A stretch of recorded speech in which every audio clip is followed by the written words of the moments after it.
Hello, welcome to the Gregorian Conversations podcast. Today I am having a conversation with my good friend Brian Seader. Hi, Brian. How you doing? Good to see Doing you. all right. Um, in this podcast, we like to explore everyone's life story. And to me, the best place to start is the beginning. What is one of your earliest childhood memories? Ooh, that's a good question. Um, One of the earliest ones I had, and I don't know for sure how old I was. I might have been 3 or 4, somewhere around there. And my mom went on took me on one of the ferry boats down at the base of the Niagara Falls. And I remember that being quite an adventure. It was just she and I on that boat, and just getting felt like getting rained on the whole time. It's basically what it feels like. But it's beauty that I couldn't quite appreciate at that young of an age. But probably one of the earlier fun adventures that I remember. Have you been back there since then? Yeah, I've been back to Niagara a time or two since then, and yeah, just to check it out with the grown-up eyes. Right. Cool. Um, Yeah. so I guess I should actually start by saying how I know you. So we are members of the Church of Jesus Christ of Latter-day Saints. And how many has it almost feels like it's been 10 years. Does that seem right to you since we first met? 5 to 10 years? Yeah, it's probably, yeah, 8, 9. I mean, probably going on 9 coming up, so Yeah. closer to 10 than 5 for sure. So, Yeah. It would have it would have been about um 2015, late 2015. yeah. Um, in the church, we have wards, local congregations, and normally it's geographical, but um, we have young single adult wards for 18 to 30-year-olds, and then you get sent back to the family ward if you haven't graduated to marriage, through marriage yet. And we saw a need for single adult ward, mid single adult ward, 31 to 45. And they got a group of us together, and Brian was one of that group, and figured out. We're figuring out how do we reach this demographic. Um, a lot of them fall through the cracks when they graduate through age. It's a hard thing. What's your memory of being called into that? Uh it's a fun story. We love stories Um here, especially fun yeah, ones. it's a fun story. And I don't know whether this needs to stay PG 13. We'll see how it Well, goes. But I don't think you have like R in your tank, so No, I don't have. Yeah, not for this story anyway. Um, I was trying to renew my temple recommend. So that's a document that shows that you're conducting yourself and living the type of life that allows you to be worthy. Is kind of how we think of it, to go into a very holy place for our church called a temple. And there's one here in Albuquerque up on Eubank. And so every couple of years, you have to renew that recommend to that piece of paper to go in there.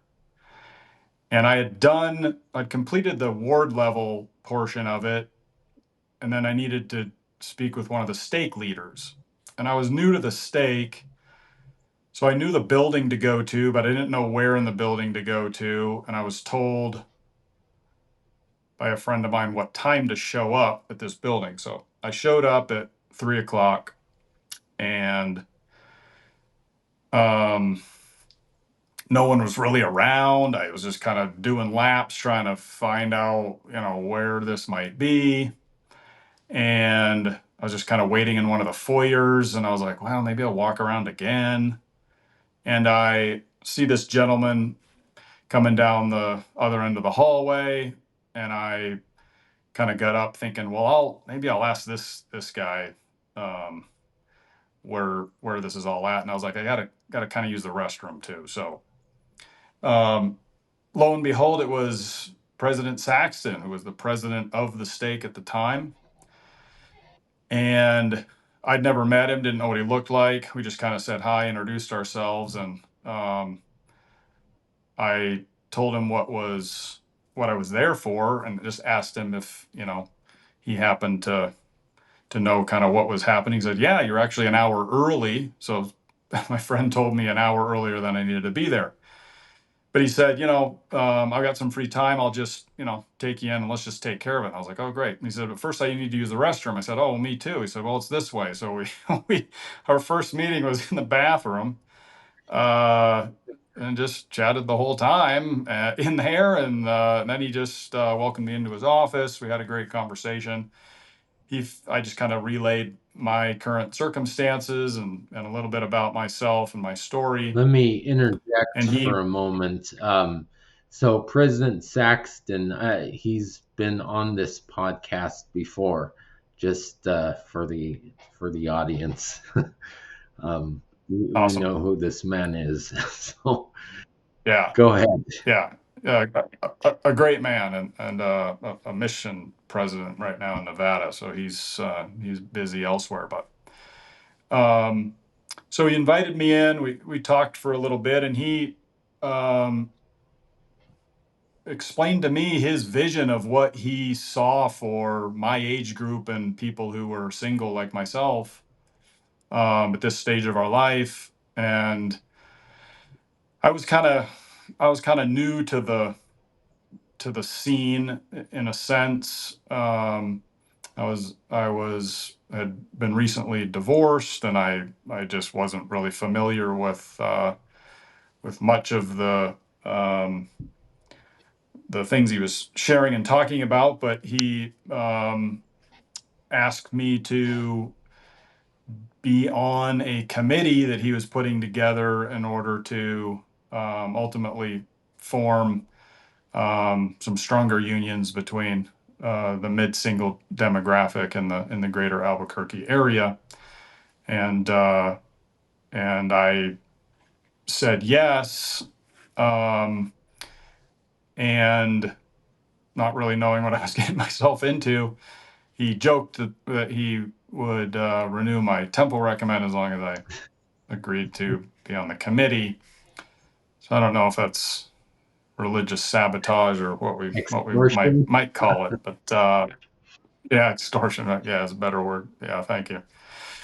Um, so it was just a fun and kind of serendipitous kind of meeting, I think, and just pointed me in a direction and got me walking down a path that allowed me to meet wonderful, amazing people like yourself. So we met ultimately through that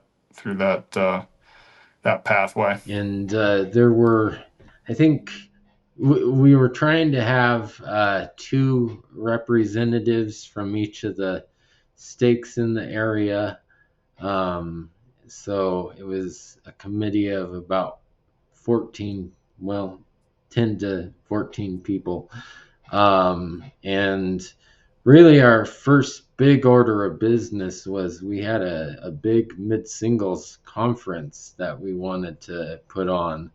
Uh, and um, that conference was meaningful to you in your life. Um, you want to give greater context to the result, and or do you have anything else to say prior to getting there about the conference planning it? Yeah, great question, Gregory. And meaningful is one word. It was profound for me in great ways, uh, eternal ways. One thing I would say about going back to my first meeting with President Saxton and just me kind of getting involved with this in the first place. Still looking back on it, and even then, I mean, it just felt, I don't think I've found the right word yet, but it almost just felt destined, if that makes sense. I I mean, I was just kind of I just found myself doing things that normally would be very outside my comfort zone, and I just would normally have just run, tail tucked the other way. Um, but I didn't, and I don't, I don't know all the reasons why that is. I just felt nudges and pushes to kind of keep at it, keep going, stay involved, stay connected with it. And I remember um, when this ball first got rolling with this mid-single conference, Rachel Sego was kind of asked to be the lead. She asked me to be, kind of one of her wingmen of sorts, and got to know Rachel really quickly, really well. She was a large proponent of us having the mid-single conference. I was not. I just thought it was a massive undertaking. There wasn't enough stability in the community, even locally there, to try and branch out at this kind of a scope. I thought it was a big ask, a tough ask. Wasn't confident about it. Couldn't even find the mustard seed of faith, really, which is shameful, but that's just the raw emotions I was feeling at the time. And Rachel believed in it. And I'm grateful that President Saxton ultimately, who made the call whether or not to pull the trigger or pull the plug, went with Rachel's uh, optimistic view because someone dear to me ended up showing up at that conference, and I ended up marrying her. So I'm forever grateful it happened. Yeah. I would have just gotten in my own way, basically. Okay. Um, I can say a little more about that, or let you if you have other questions. Um, so the conference, it consisted of, there were a bunch of workshops, and uh, there was a dance. There was, what were all the different components of it that you remember? I think part of it was Well, the first, Expo yeah, Explora too. yes. So the first night we rented a restaurant. Everyone came and showed up and registered at the restaurant. We all had dinner together. And I'm kind of just trying to remember approximately, but I think we had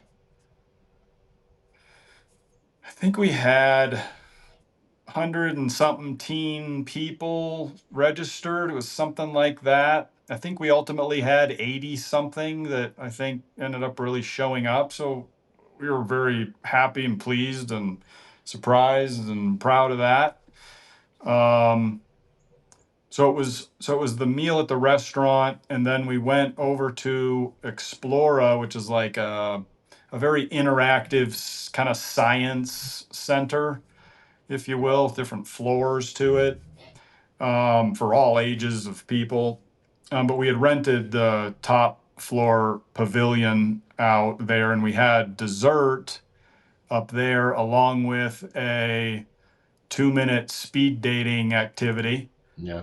Um, and Which I that was that was that night. I was just full of anxiety about this whole thing. I was happy that it was Yeah. going on, but Brian was there for me. Him and Valerie Lowe. They sat next to me at the speed dating part, and this, yeah, I was very anxious and glad you were there. So, Yes. Yeah. Well, look, it was a pleasure. It was a fun experience. It was a joy to be next to you. I sensed I knew you well enough. I think at the time I sensed you just probably needed a little nudging. And that played out really nicely. What was funny, and I don't know if I've shared this detail with you, but I'd been helping people register at the restaurant. So I had met my wife Jane that night, and she had come down from Washington State with her oldest sister, and just from meeting her, I was like, oh, she seems cool. And I remember I wasn't gonna take part in the speed dating at all because I was just doing a lot of behind the scenes stuff, and I was getting the dessert stuff ready and all that. So I wasn't even planning on doing that. And by the way, um, my mentality for this whole event was basically, yeah, I'm just helping put this thing on so that some other magical connections can happen. I just said I didn't have anything um, in the spirit of companionship, dating, whatever on my radar whatsoever. right. So, but when we did that speed dating event, I remember that we were kind of coming around that first long corner, and I knew that I'd kind of kept my eye out, and I knew that Jane was like 2 or 3 seats away, and then her sister was sitting right next to her, and I think I was 2 seats away when she got up and left, and I was like, oh, dang it. And she never came back. I was like, well, maybe she'll be back real quick. She never came back, so I never did talk to her. I actually talked to her oldest sister, and so the joke is actually in her family that I dated her oldest sister before I actually dated Jane because we had our 2 minute speed Yeah. date. And Jane had gotten up to go to the bathroom and just never made it back. Ended up talking out there in the hallway and just never made it back in. But um, that was the Friday. Saturday was some breakfast burritos in the morning from Blake's, of course, and then a bunch of different seminars and classes, right? You could do dancing class, self-defense class, finance class, et cetera, et cetera. And the main reason that Jane and her sister came down, by the way, because they had heard about it. This is funny too. They heard about it from one of Jane's friends who lived in Colorado, who knew Walter, who was also on our committee. And that's how Jane even found out about it. Because I mean, Washington State, otherwise she'd have never known at all. Yeah. And the reason they decided to come down, because Jane and her sister had been to a number of these, and I think they were kind of just uh, exhausted from it all, and just were going to have a break. weren't planning on coming down, except we had announced that there were going to be tethered hot air balloon rides That's in right. the parking lot of the church building. And so they jumped on that. They thought that was the coolest thing ever. Well, so Saturday morning that was supposed to be happening. We got a call really late Friday night, um, just saying the guy had bailed on it because he felt the wind, it was going to be too windy and the weather wasn't the best. It ended up actually being a pretty nice morning, but he called it early and bailed on it. So that never happened. Um, but in Jane's words, it got her down there. Yeah. So that worked out well.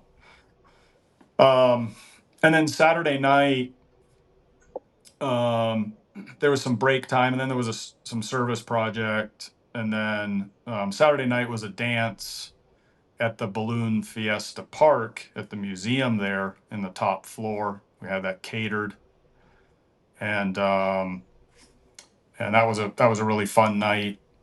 Uh, and then Sunday there was a sacrament meeting, and then a fireside later that evening too. And what was funny was Jane and I had a little more time actually on Sunday to talk. We didn't have too many opportunities during Friday and Saturday. I mean, I was kind of busy, and again, we just kind of missed each other in some funny Mhm. ways. But on Sunday, we had a little more time to talk, get to know each other, and hit it off really well. Well, she kind of left the conference. She was leaving Monday morning. She kind of left the Sunday evening stuff, thinking, well, kind of bummed because I'd never asked for her number, and but I did text her the next day when she was flying back home, and she thought it was kind of surprising that I was getting a text from her because she knew I didn't ask for her number. Yeah. She didn't give it to me. Well, the reason I didn't ask is because I already had everybody's registration information, so I already had her phone number. Yeah. Uh, so we had a good chuckle about that. She's like, "Yeah, because I liked you, I didn't think it was creepy and weird." Yeah. But Yeah. me just reaching out, So, yeah, I served as like the membership clerk for all of this primarily, and so I would have access to that kind of thing too, and I'd been a membership clerk tracking people's data in the YSA ward, um, and I loved it because I was always the first guy to get every girl's number, and that would never that's right. happen Yeah, that's right. otherwise. But Yeah, yeah, yeah. You've gotten more girls' numbers than most boys walking the planet, probably. yeah, yeah, Yeah, that's something to be proud of right there. There you go. Um, but yeah, we felt it was a huge success. We were happy with how many people showed up, and again, things like the word of mouth spread, right? Like from Walter up to Colorado, up to Washington. I mean, there were a number of little threads like that actually happened. We had a fair number of out of staters that were there, so it was really fun. Um, just a real powerful lesson to me of what can actually happen and be accomplished, even though at the onset it certainly didn't look like that was a smart move. yeah, But you just went head first, jumped all in, and Rachel Sego, I think, probably went into hibernation for about 3 months. yeah. Just about, yeah. She gave her all, that's for sure. So let's fast forward a little to where things really started picking up and got speed with you two, uh, you and your wife. Yeah. Um, So when you the proposed, that was at the Explora Museum, wasn't it? Yeah, so I proposed to her um, in the fall of 2017, and yeah, I did it. We had just kind of done some long distance um, dating, I guess, for many months, and then she eventually moved out in the summer of 2017. Her job allowed her to do that, so we got to be around each other a lot more, uh, and just date kind of in a little more of a normal, Right. healthy way there too, without being so far from each other. Right. Um, but I yeah put a lot of thought into the engagement, although most of it just kind of really fell into place quite beautifully. But yeah, I knew the location pretty early on. I chose Explora, so I remember going in and talking to the manager about it, and was telling this gal that um, she knew me just because of the conference and stuff, working with her there, but that I wanted to use that same venue, um, in that same pavilion area to propose, and she just about leapt out of her shoes. I Yeah. mean, she's never had anyone want to propose there before. She was so excited about it. She gave me the whole place for free.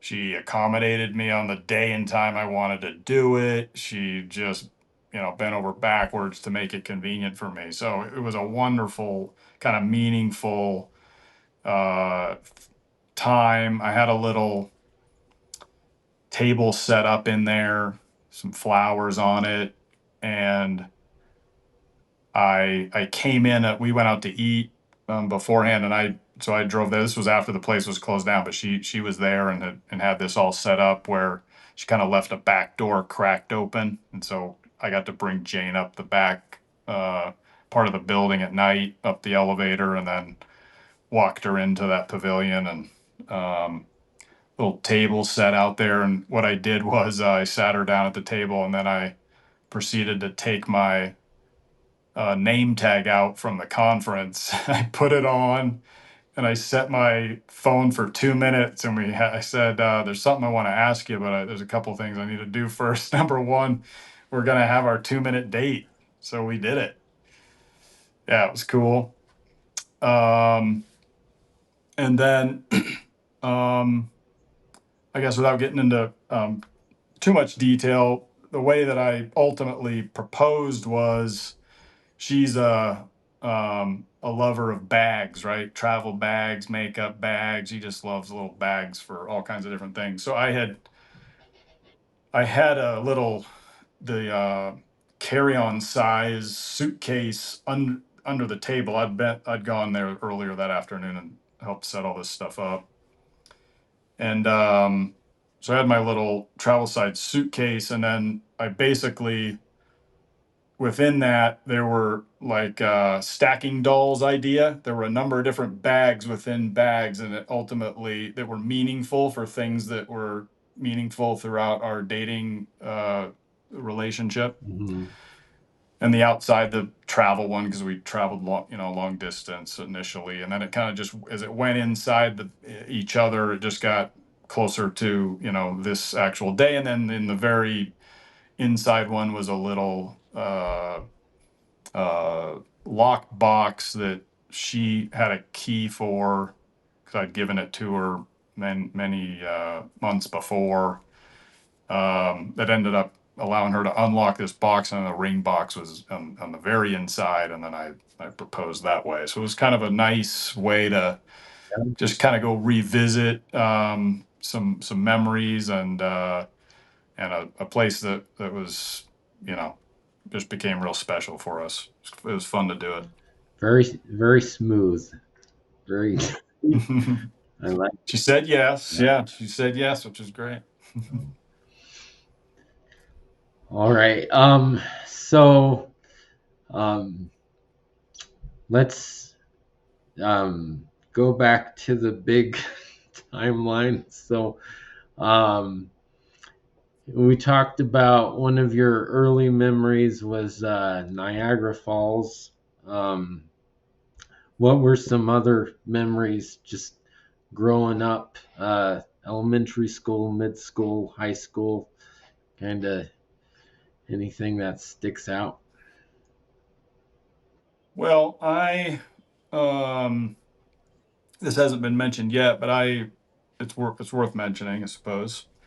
I grew up. I was born in San Diego, California, um, but I only lived there till I was about, must have been that 3, 4 range, because we spent the we spent like 9 months in New York, which was when I went to Niagara with my mom, and then we were there for just, yeah, a few months, and then up to Maine. So I was still 4 when we moved to Maine, and that's where I grew up my whole life.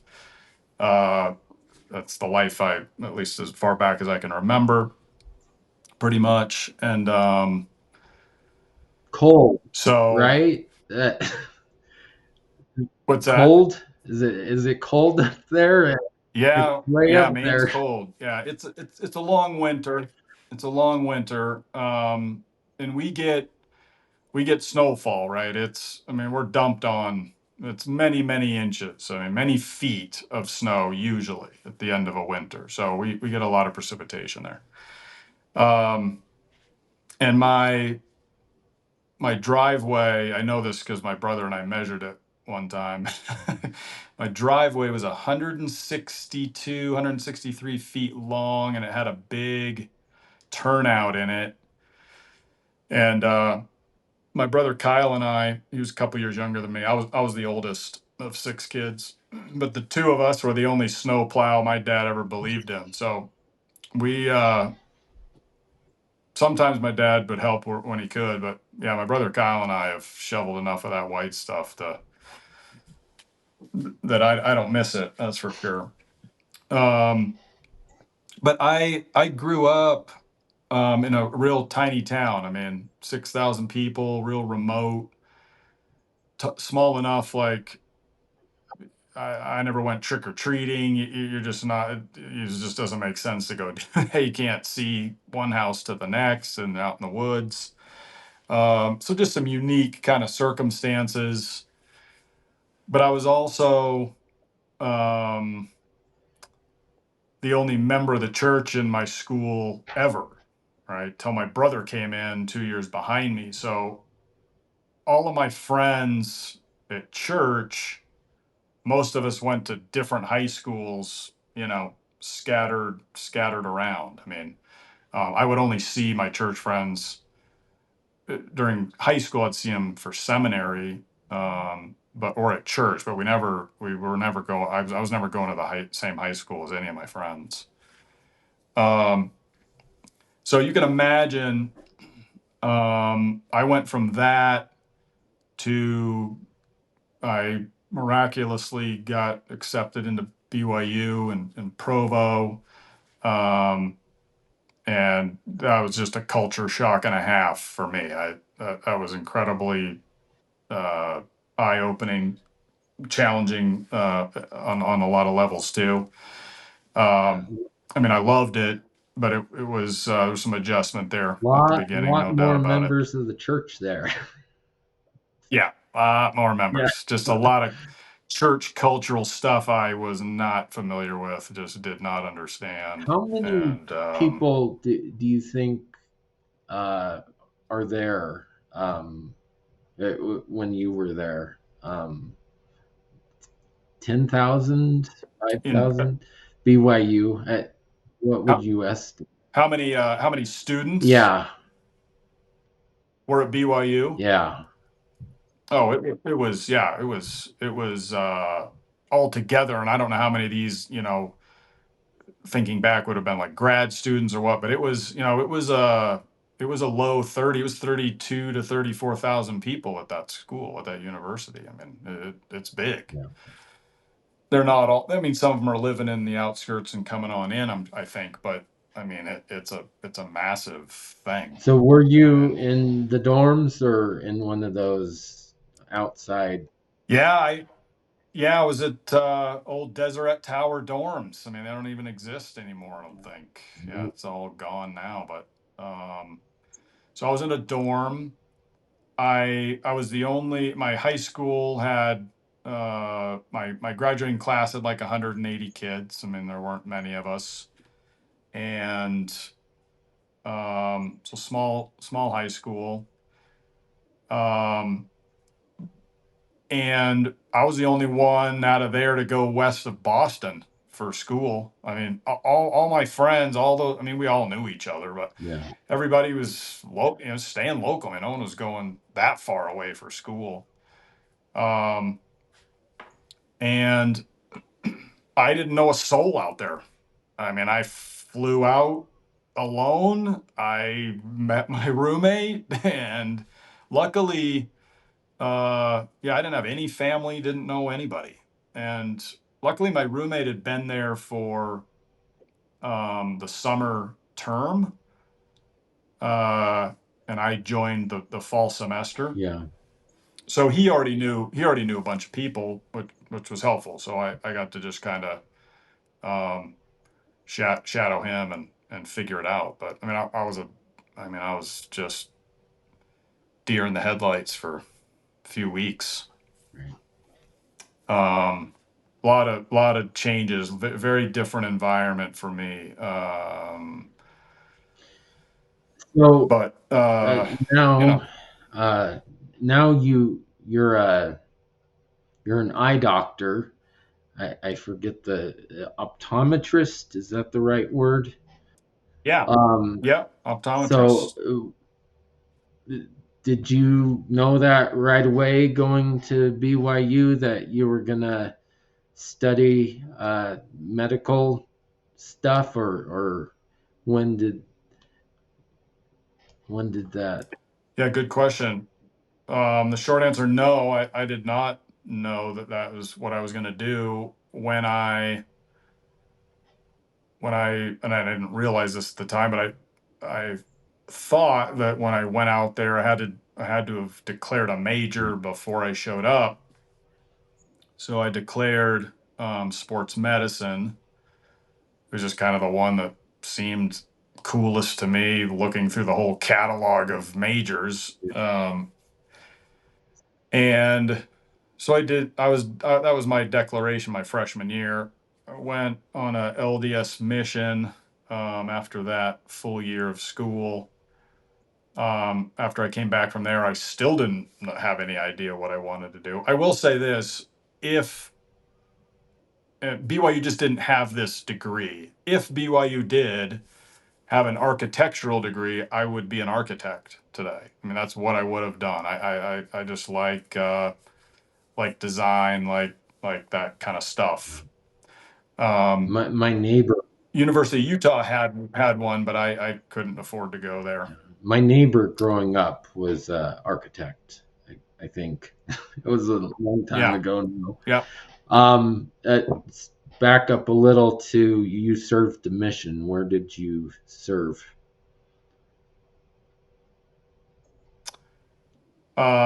They outcast me to Siberia. Hmm. Even Yeah, colder than I think Maine. they just thought, yeah, they thought, oh, the main kid, he can handle it. Yeah, I got to serve in middle northern Russia, basically.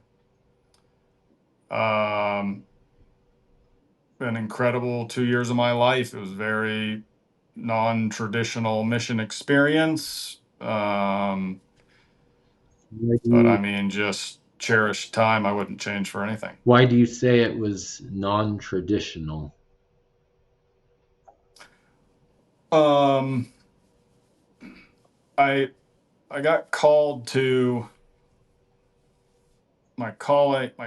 original call was to serve in the Novosibirsk mission.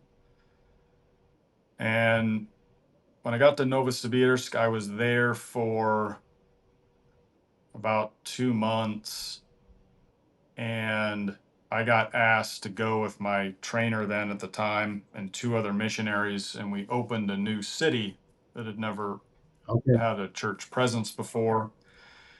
And we were there about between 2 to 3 months, and we ended up the KGB, literally KGB, got involved, and me and the other elders. There were six of us at the time. So right before the KGB got involved, two other missionaries had been sent out to be with us. So the six of us actually all What do got. you mean Um, involved with the KGB? What does that? well, they were when you go to a city, a new city. At least this is how it was in my mission. So this isn't a church-wide thing necessarily. I'm sure it's handled very specifically depending on where you are and what the circumstances are. But at least in my Mhm. experience, I mean, we were sent out, and I mean, we're out, we're like a half day's journey, away from our mission headquarters, um, by train and van. So we had, and I got to be the lucky one. I mean, thousands of U.S. cash dollars on me. We had to go find an apartment. We had to get a bank to give us an account to put the money in. We had to go. Well, we stayed in a hotel for a couple of weeks till we actually locked an apartment out. You have to find a meeting place. You have to initially go basically wave a flag saying, "Hey, this is our organization. We're in your city, um, and we're not doing anything we're not supposed to, but you have to let them know." And word just spreads, trust me. Anyway, so Sure. anyway, you know, word got out. I mean, they just knew we were Okay. there, and and out there where we were, as remote as we were, the way they would put it is because we understood what our rights were based on policy that was in place in Moscow, in the capital of the country, and they would say, "Yeah, we don't care what Moscow says out here." It was just kind of rogue doing their own thing. Okay. So the KGB got involved with us being out there. We had an apartment. We were, established. We were starting to proselyte a little bit and doing some service, teaching some English. So we're at the university. I mean, they just know you're there. So whoever, well, they didn't want us there. So long story short, we all the six of us got kicked out of that whole oblast, or like it's like Russia's divided up like Canada is in these like vertical provinces all the way east to west. So we got booted out of the whole province. Okay. They just revoked all visa privileges for the six of us for that whole province. So I served three-quarters of my mission in another mission. We got reassigned to the neighboring mission because some of the cities in that mission were on my visa. Okay. So I switched missions, um, and I had the very first, and our current the prophet of our church, President Nelson, has mentioned this family by name in general conference. I had the very first native Russian mission president. He was my second mission president, the mission I got booted over to, Yeah. and so that was a unique experience. There was a different vibe, a different feel to the work. He had a much better grasp on local loopholes, how to do this, how to do that. So when I was a little between a year and a year and a half old, I, along with three other missionaries, opened a new city in that mission. And he joked with me few different times as we were communicating about this. Okay, Cedar, you blew this the first time you did it. Don't blow it the second time. And that one was a lot more successful, but he guided us in some great ways. And but most of my mission, and I by most I mean, let's take out the MTC, the training center, Right. which is 2 months. Other than that, the other 22 months that I'm actually in Russia, I wore my name tag for maybe two of the 22. I mean, we were, there was enough political upheaval, um, disharmony there that we most of the time were told not to wear our name tags. And we were told to pretty much blend in. I mean, there were, at the time I was there and shortly after I left there were really tragically, there were some murders that happened to missionaries. Was Not in my mission, but there have been missionaries that have been killed in Russia. um so several years ago they had a movie called the Saratov Approach, where two missionaries were abducted. Was it like around those times? Do you know? Yeah, I was I was on constant high alert Yeah. the whole time I lived there. Okay. So for example, we were just told to do this. Okay. If we were, and this would happen, it's up, it's up at a northern latitude, right? I mean, it's dark early. You're not close to going home then. You're out in the dark a lot, Right. knocking doors, what have you. It's just dangerous. I mean, Yeah. I was never, I think you'll get what, and the viewers for that matter. I was never from America. Okay. Okay. I was Canadian, or I liked being Irish, and sometimes I was Australian, but I was not Were American. you ever Yeah. able to back that up with an accent? Oh yeah, man, we had fun with it. You bet. Sweet. They don't really know, but I mean, Yeah. they could know I spoke English, but English could be from a lot of different Right. places, right? As a guy who does So, voiceover work or has training, I like accents. So yeah. yeah, Go ahead. yeah, we'd have fun. We'd have fun with it. Yeah, we'd have fun with it. And when we got so we were advised, and we blended in as best we could. Um, but back to what I was saying, you and I, we were taught, if you and I are waiting, nighttime, we're alone, we just got out of a discussion, whenever we're at a bus stop or we're trying to hail a taxi or what have you, Yeah. we would always stand looking over each other's shoulder, right? That's how we were always that way. We were never Back. both facing the same direction. Okay. Yeah. So just always watching our surroundings. And I mean, yeah, there's some unpleasant encounters that pretty much everyone has at one time or another. Um, but uh, we worked hard. We did everything that we were, allowed to do. Um, awesome people. The Russian people, the way I kind of think of it, they're almost the flip side of Americans in this one particular way.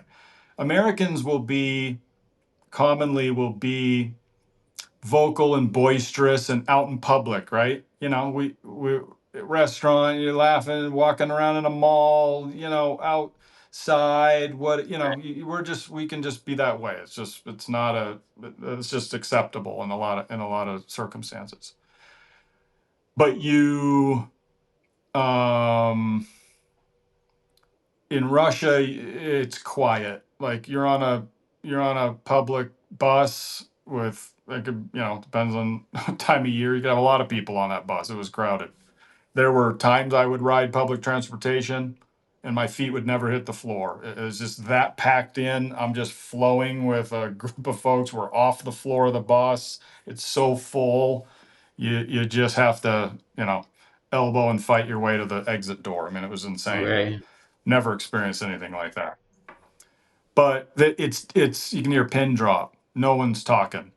No one says anything. No one says anything out in public.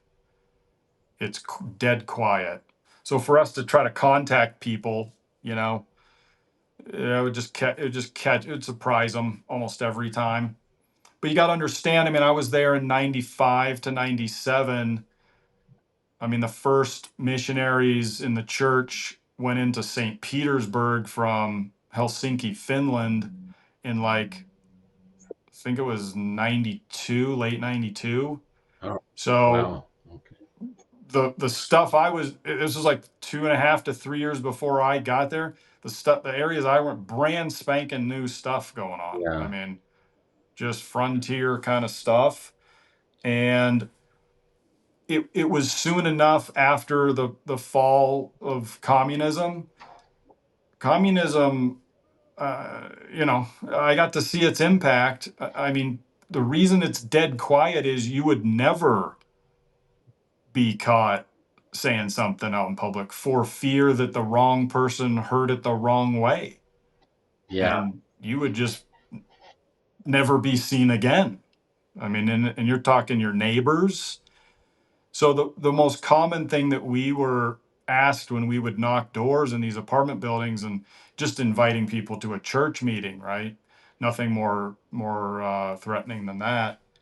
And but the first thing they ask us every time is like, oh well, who else is going? Who else have you talked to? Right? They never want to be the one person, right? It communism is conformity, right? So it's all about, well, what's everyone else doing? You know.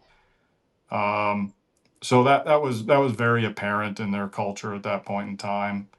Um, Maybe a little less now, a number of years later, Yeah. some of the younger generation that's risen up, Right. but um, but a beautiful people. I mean, if they let you in their home, oh my gosh, I mean, it's just, I get emotional thinking about it. I mean, they don't have anything in their home as it is, but they just give you anything they've got. They'll just watch you eat the last of their bread. I mean, they're just the most kind, loving people. It's just tragic for me to see some of the things that are happening in the world today, man. It's insane. Right. And I know just most of the Russians have family in Ukraine. Most of the Ukrainians have family in Russia. It's like, it's almost everybody. They don't want to be at war with each other. Yeah. Those people aren't interested in that whatsoever. So just a beautiful people, um, just as compassionate and selfless as you can imagine. Uh, would give you anything, do anything. Um, but had to be careful um, what what people overheard them say or do out on the streets. That's for sure. Right. So let's go to um, the, the transition to being an eye doctor. Yeah. So I get back from my mission. I didn't know still what I wanted to do. I was just knocking the generals out, and I this might be a little bit.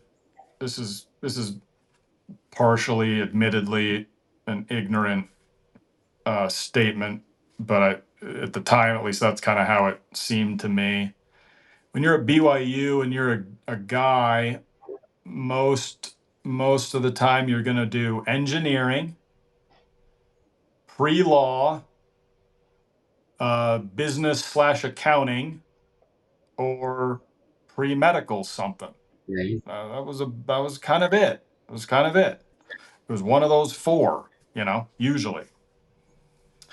And I started really kind of honing in on what do I want. I always liked medical. The reason I liked medical is always liked the sciences, but my father was um, a hospital administrator, but he was on the finance side of things. So he had an MBA and did all the internal auditing and things like that for hospitals. Okay. So growing up, that's what he did the whole time in Maine. And so I was around hospitals. I was comfortable going in there. I was went in there. That was my dad's big office, right? I mean, he was just in hospitals all the time. That's where I was. So I was always comfortable around it. Um, Always liked the sciences. And the other real, maybe most important thing was so I mentioned I came from a family of 6 kids, the oldest of 6. I was the only one that wore glasses that needed visual correction. And it was bad enough for me. I needed it between second and third grade. That's when I got my first pair of glasses. And it was profound then. So I probably needed it much earlier than that. None of my other siblings ever did. But I always loved what those folks did. I always enjoyed going in there. Got contacts when I went into high school. Thought that was awesome. So it was always pleasant interactions. And the more I kind of thought about it, I'm like, yeah, I really like that. Let me look into it. Started diving into it a little bit late in my sophomore year. And I can't remember who it was, but someone had advised me just to go, just go shadow somebody, just go check it out. And so I called up a couple guys there in Provo that were willing to let me kind of come in and just gave me kind of the behind the scenes ins and outs. Here's what it is, and just thought it was really interesting. So that just one thing led to another, and I just decided, yeah, this feels great. This is going to be a good match. Um, Finished my undergrad at BYU. Had done a lot of other prerequisite classes to qualify to apply for optometry school, and applied for that And in 2001, what? and got accepted into school in Southern California. Ah, okay. I was going to Yep. ask where And you went, but so yeah, it was California. Southern California. It was in Orange County, and hard place to be there in a doctorate program, just because it's beautiful. And as much as I took my studies to the beach, it just never happened over there. So I'd always have to just lock myself in a library somewhere or somewhere on campus to actually get stuff done. But Yeah. um, yeah, that was um, I say a good experience. I mean, I'm glad I did it. It was intense. It's a pressure cooker in a lot of ways, but I love what I do. Um, I've loved every day that I've done it, and just enjoy being around different people each day. And I'm in a private practice, so I love the aspect of being able to follow families, and you've seen them for so many years, and it's just fun, Yeah. watching these families and people go through their life and see all the fun adventures they're on. And that's the most enjoyable part of it for me. No, this is, I guess, an ignorant question, but um, I guess in my mind, there's a general uh, eye doctor, and then there are specialist eye doctors. Where do you fall to that? um, Yeah, so it's a good question. Optometrists, um, most of them I would say are probably pretty broad okay. spectrum practicing eye doctors. Probably most of them do a lot of things. This fell into my lap just because of the practice that I originally kind of got into out of school and then ended up buying into eventually. Okay.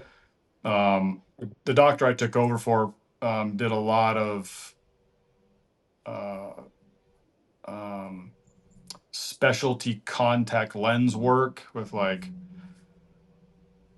pre or post op cases. I mean, just kind of more unique, maybe a botched surgery. Here's what we can actually do to help this individual. These kinds of things.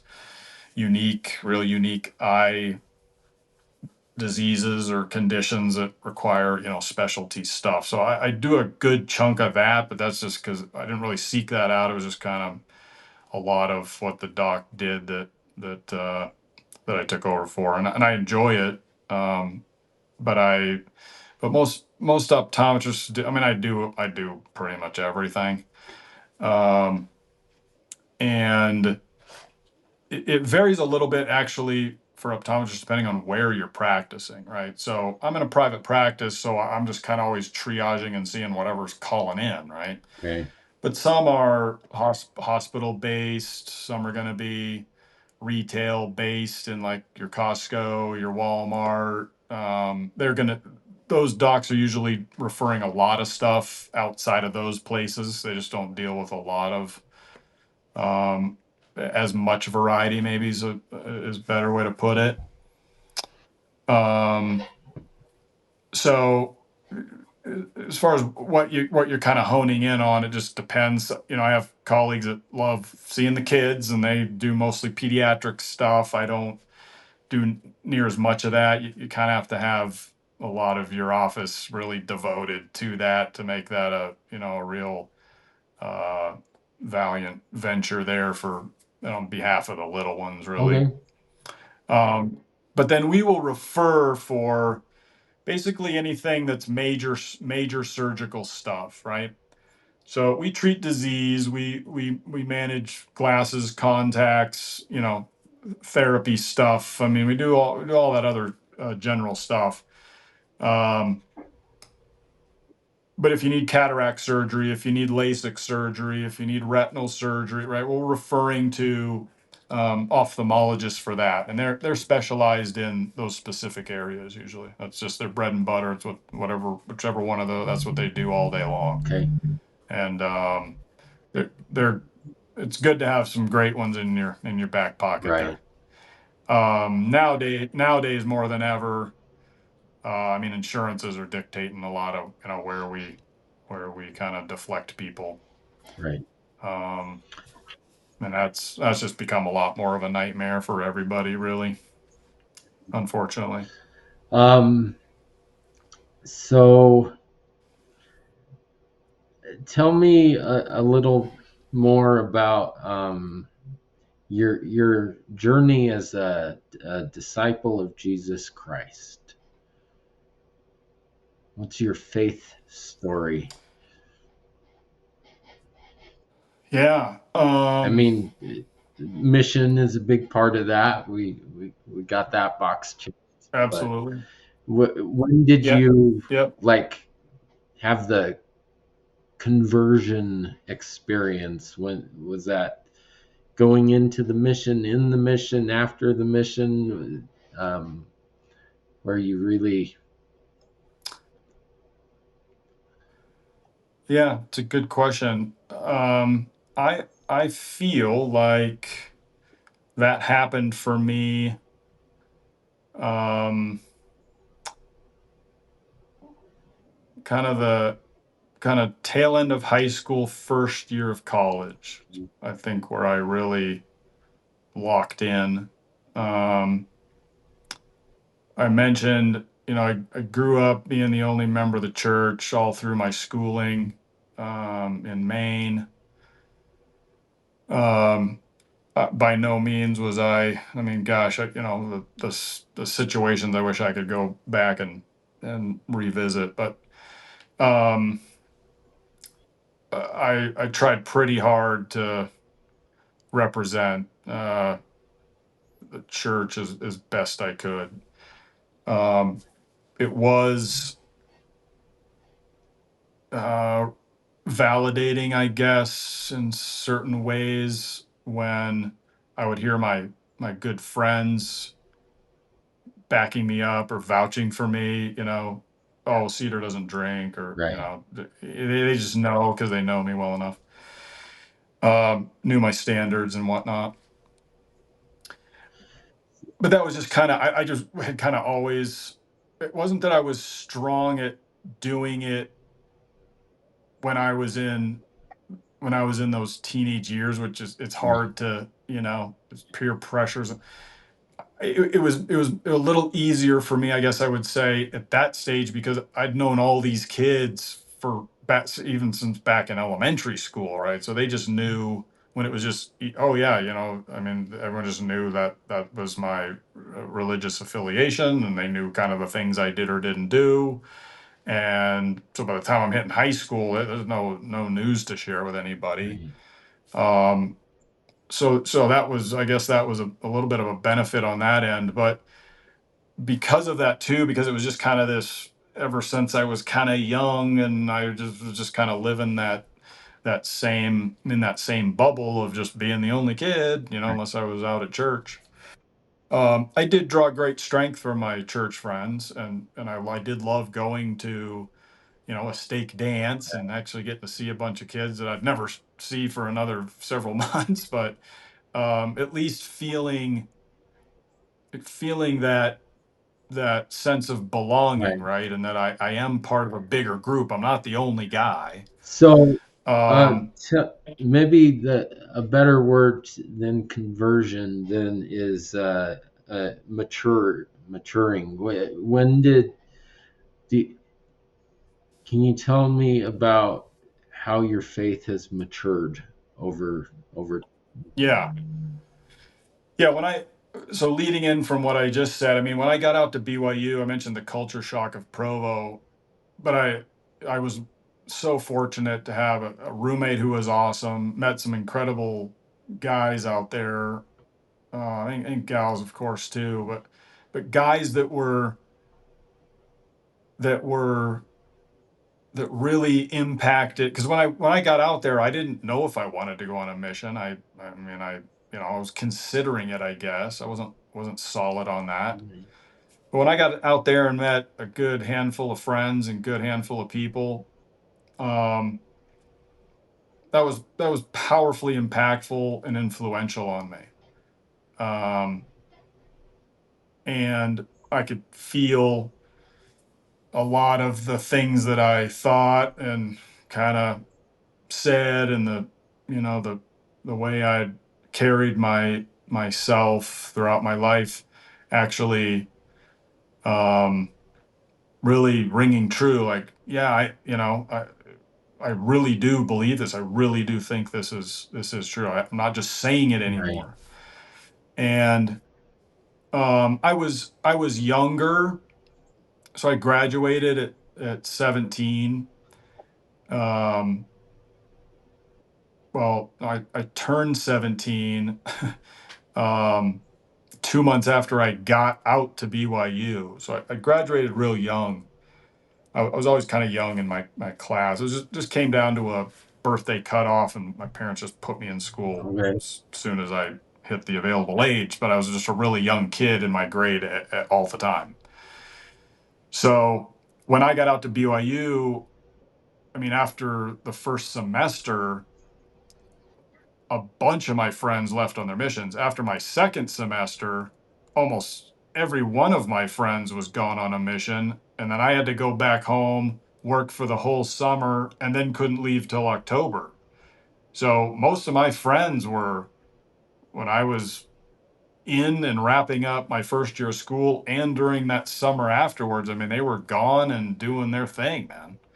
And so that influenced me a lot, and just solidified in me that fire. And did a lot of splits with current missionaries in my home stake when I got back from school. So that summer beforehand, that's probably when things really just took deep root in my soul at that point. So when I was going on my mission, I mean, I was ready to roll. I was ready to go and go get after it. Awesome. What life experience has caused you to trust most in God? I didn't hear the first part. What life experience has caused you to trust the most in God? Is Yeah. Good question. Um, I mean, there's I hope everybody is this way. I don't know if this is true, but I hope everybody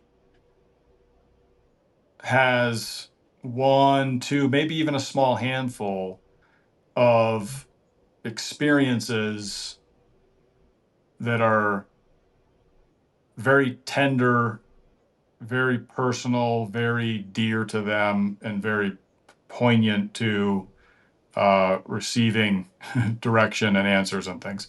That has been the case for me. I'm either really, really lucky, but I think a lot of people have felt at least that, something like that once or twice where you're like, holy cow. I mean, just you're almost expecting maybe a pillar of light somewhere to come beaming down. Okay. I've had some of those. Those are just things that I don't publicly talk about, but I'll just say, and people that have had them know, it's just, these are just undeniable experiences in my mind. Yeah. Um, but the thing, I guess there's not one.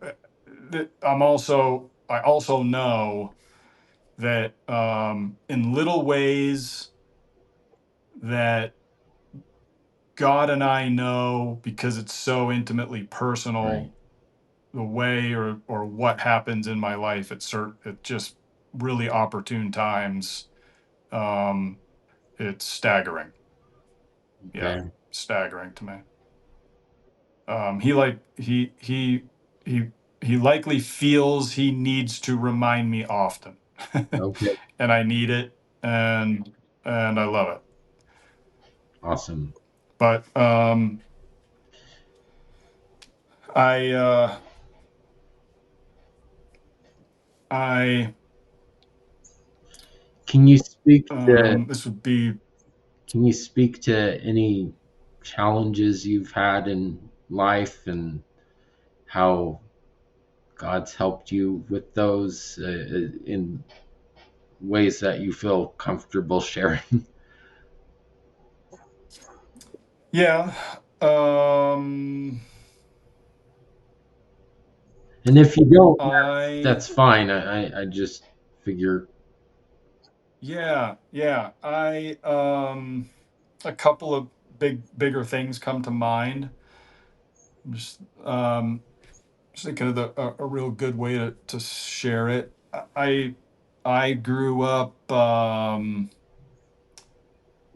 grew up uh, with in a very challenging household. It's maybe a good way to put it. okay, And a lot of healing that I didn't know I needed to do, but needed to do. okay, And um, uh, being able to do that and go on that journey, heal from wounds that are deep, is been miraculous. Going back to what you asked earlier too, I mean, just undeniably feeling direction, uh, comfort, guidance by people other than myself, um, is powerful. And learning that maybe we don't. There's some things that we don't ever get to uh, fully hand over in this life. I believe that a lot of people carry uh,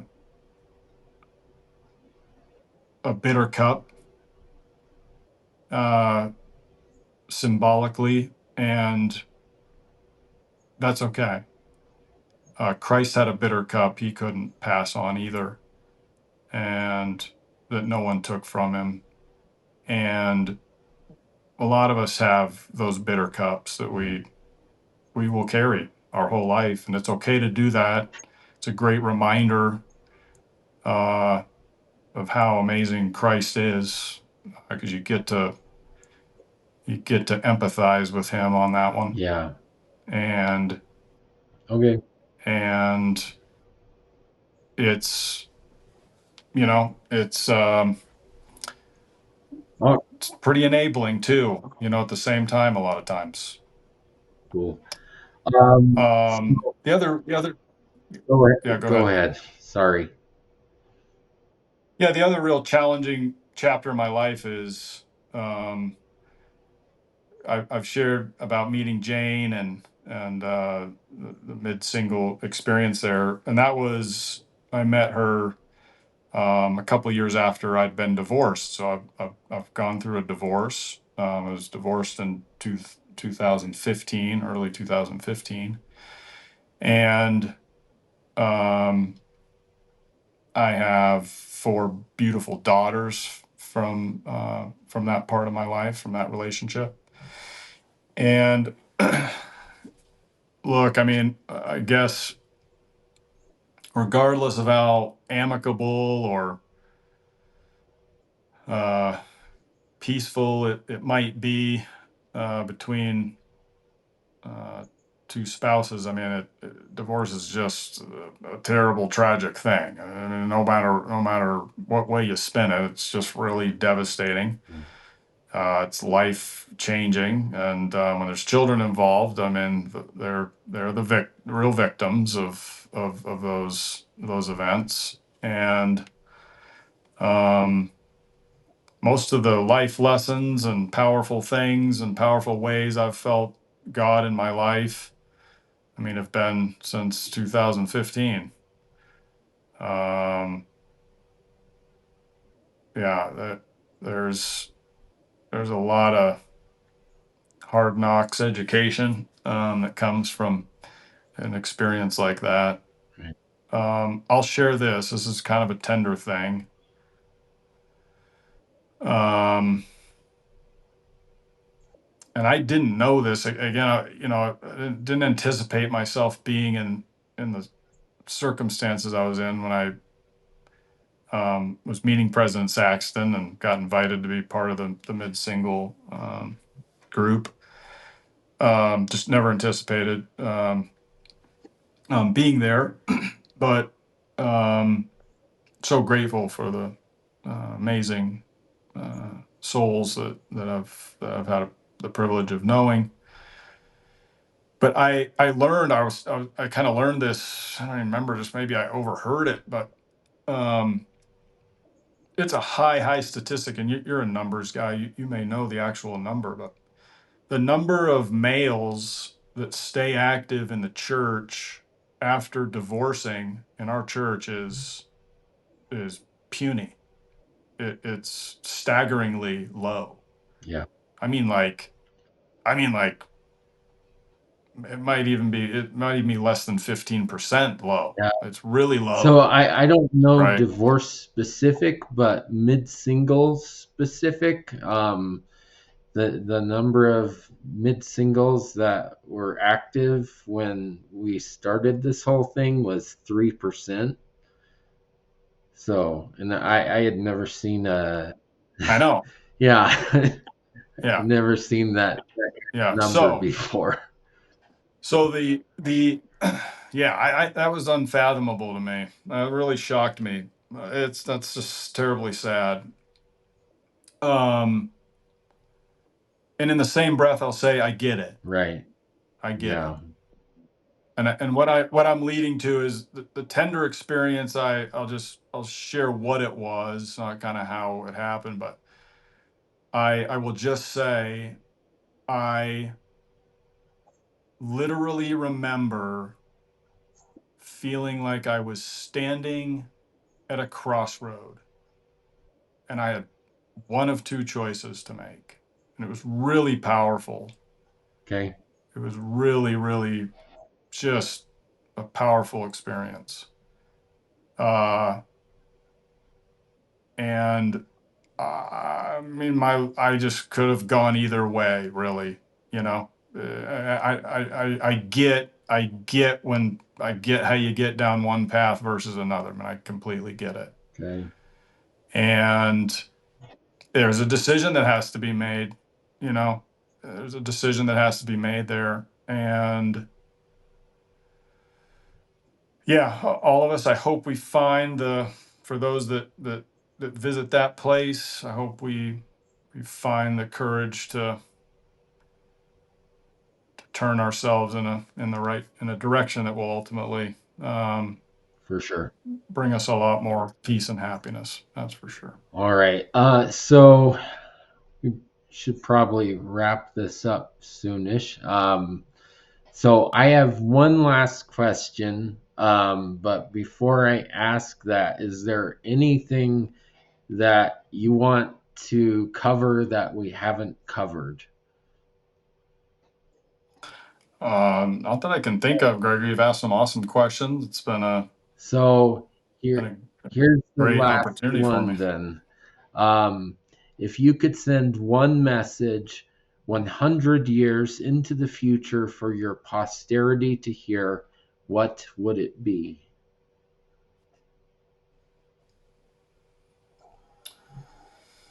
Yeah, good one. Good one, good one.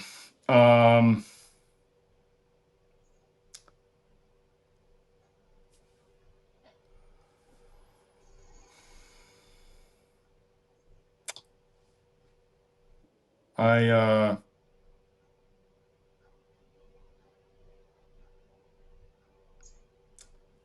I recently saw this on my one of my daughter's laptops. You know, kids like to put stickers on their Stanleys and Stanley drinking mugs and their laptops these days.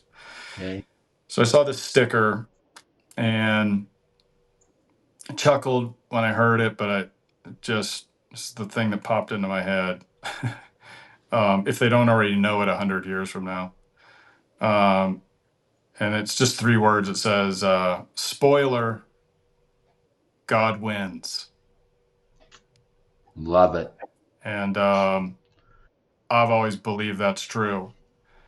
And I heard someone say this once too, and I believe this is true.